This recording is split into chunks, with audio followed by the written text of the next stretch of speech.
सभी को नमस्कार। मेरा नाम डॉक्टर सुब्रत आर्य है। मैं एक रोमेटोलॉजिस्ट हूँ, यानी कि गठिया रोग और ऑटो इम्यून बीमारियों का एक्सपर्ट।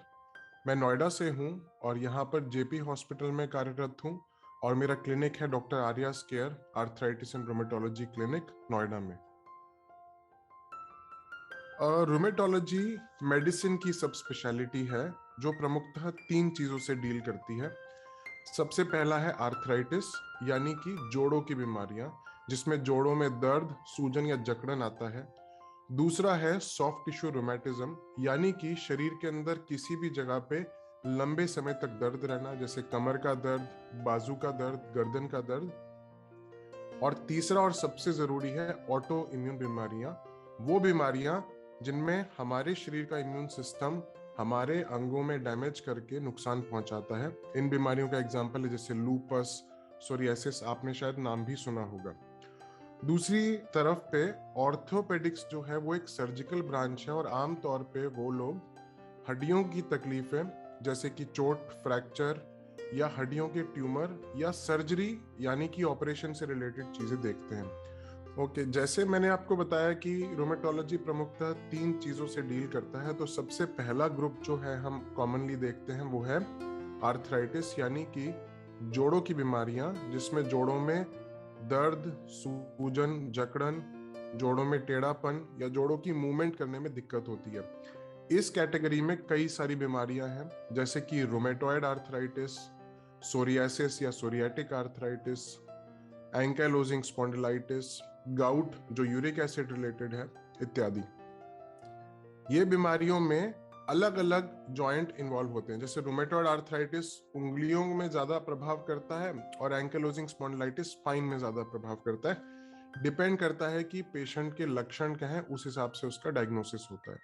तो ये तो हो गया कि रोमेटोलॉजिकल बीमारियों में आर्थराइटिस ग्रुप में क्या क्या आता है।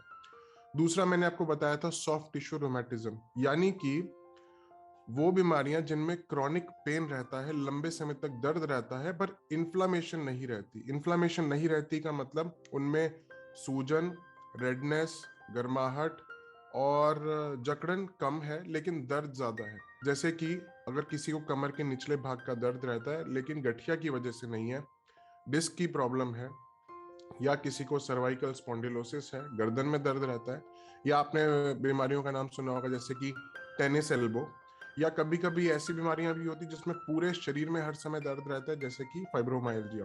तो ये सारी बीमारियां सेकंड ग्रुप में आती हैं, जिसको सॉफ्ट टिश्यू रोमेटिज्म कहते हैं। और तीसरा सबसे इंपॉर्टेंट और ज्यादा सीवियर बीमारियों का ग्रुप है, जिनको ऑटो इम्यून बीमारियां कहते हैं।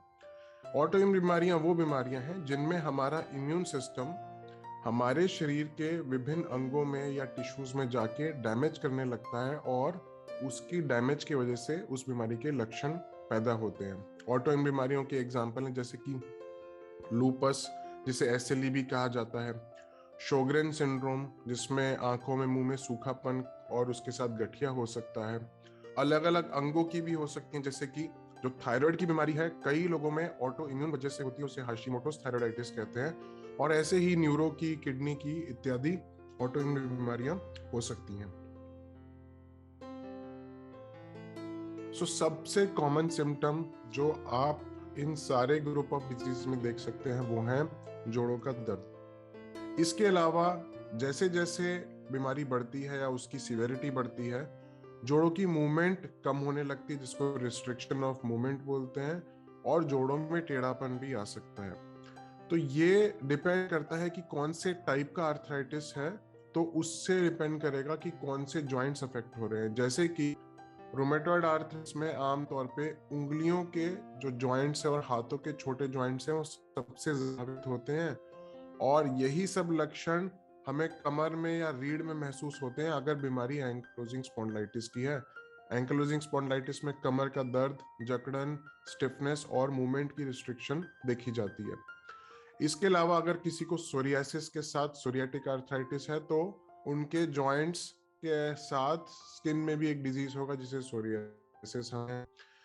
अगर किसी को क्रॉनिक पेन है या सॉफ्ट टिश्यू रोमेटिज्म है, तो यही लक्षण होंगे दर्द के, जकड़न के, बट उसमें इन्फ्लामेशन के सिम्टम्स नहीं होंगे, जैसे कि सूजन नहीं होगी, मूवमेंट की रिस्ट्रिक्शन होगी, और जो स्टिफनेस है वो बहुत ज्यादा नहीं होगी और सुबह के टाइम पे ज्यादा स्टिफनेस नहीं महसूस करेंगे, जैसे कि सर्वाइकल स्पॉन्डिलोसिस जिसमें गर्दन में दिक्कत रहती है, या कमर के निचले भाग में डिस्क रिलेटेड प्रॉब्लम। कुछ बीमारियां ऐसी हैं जिसमें बॉडी में सर से लेके पांव तक हमेशा हर समय दर्द महसूस होता है, जिसे फाइब्रोमाइल्जिया कहते हैं। और जो तीसरा ग्रुप है जो सबसे इंपॉर्टेंट है और सबसे सीवियर बीमारियां भी इसी ग्रुप में, जिन्हें ऑटो इम्यून बीमारियां कहा जाए।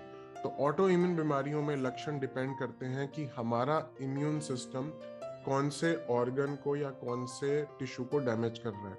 जैसे कि एसएलई या लूपस में लक्षण बुखार, मुंह में छाले, बाल ज्यादा गिरना या धूप में जाने में चेहरे में रेडनेस आना से लेकर अंदरूनी अंगों के डैमेज तक भी हो सकते हैं। अगर किडनी में इन्वॉल्वमेंट है या किडनी में सूजन है एसएलई की वजह से, तो यूरिन में प्रोटीन ज्यादा जाता है, चेहरे पे सूजन, ब्लड प्रेशर का बढ़ना, यूरिन में खून आना, ये सब दिक्कतें हम देख सकते हैं। तो ये एक्चुअली बहुत इंपॉर्टेंट क्वेश्चन है और आज के टाइम के हिसाब से बहुत रेलेवेंट भी है।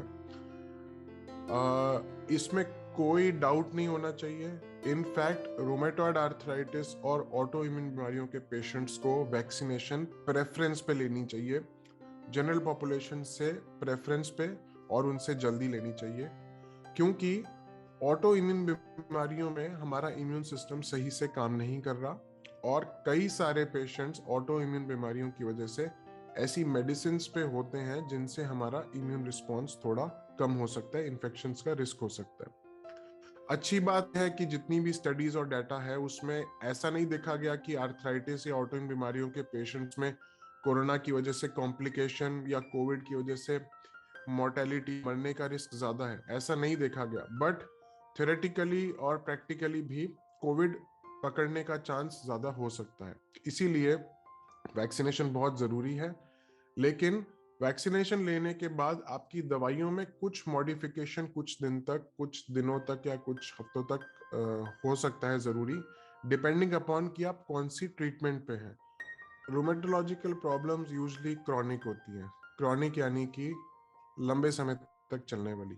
अगर आपकी प्रॉब्लम आज ही शुरू हुई है लेकिन वो जा नहीं रही है, उसमें सिवियरिटी बढ़ रही है, उसके सिम्टम्स परसिस्ट कर रहे हैं, आपका जॉइंट पेन या स्वेलिंग लगातार 3 4 6 हफ्ते से ज्यादा का हो गया है, तो इमीडिएटली एक रोमेटोलॉजिस्ट को दिखाएं। अब जैसे कि आपने पूछा कि क्या सिम्टम्स हों और क्या मोडेलिटीज हैं, तो इन लक्षणों के साथ आपको रोमेटोलॉजिस्ट को मिलना जरूरी है, खासकर अगर ये परसिस्ट कर रहे हैं, लगातार रह रहे हैं। और ट्रीटमेंट मोडेलिटीज तो बहुत सारे ऑप्शंस हैं, बहुत सेफ ऑप्शंस हैं। आम धारणा के विपरीत सिर्फ पेन और स्टेरॉयड ट्रीटमेंट ऑप्शन बिल्कुल भी नहीं है। आर्थराइटिस की ट्रीटमेंट की बहुत इफेक्टिव और बहुत ही सेफ मेडिकेशंस अवेलेबल हैं, जिनको डीमार्ट्स कहते हैं, disease modifying anti rheumatic drugs, जो लगभग 60 to 70% लोगों में बहुत इफेक्टिव तरीके से बीमारियों को कंट्रोल कर सकती हैं। जिन व्यक्तियों में इन दवाइयों से रिलीफ नहीं होता है उनके लिए हायर मेडिसिन अवेलेबल हैं, जिन्हें बायोलॉजिकल्स या बायोलॉजिकल इंजेक्शंस भी बोलते हैं। और आजकल खाने की भी एक नई दवाई अवेलेबल है जिनको जैक इनहिबिटर्स बोलते हैं। तो अगर मैं आपको ब्रॉडली बताऊं तो इसको ट्रीट करने के बहुत इफेक्टिव और बहुत अच्छे ऑप्शंस हैं, और पेन किलर और स्टेरॉयड हमारी ट्रीटमेंट की मेन मोडालिटी बिल्कुल भी नहीं है। और रही बात आपने जो पूछा कि योगा का, डाइट का, लाइफस्टाइल मॉडिफिकेशन का क्या इंपॉर्टेंस है, ये चीजें बहुत इंपॉर्टेंट है। आपकी ट्रीटमेंट के साथ इनका एक कॉम्प्लीमेंट्री रोल है। डाइट में अगर मैं आपको ब्रीफ में बताऊं तो इन्फ्लामेटरी डाइट नहीं लेनी चाहिए, जो डाइट इन्फ्लामेशन को बढ़ाए, जैसे कि हाई फैट, हाई शुगर्स नहीं लेने चाहिए, प्रोसेस्ड पैक्ड फूड नहीं लेने चाहिए।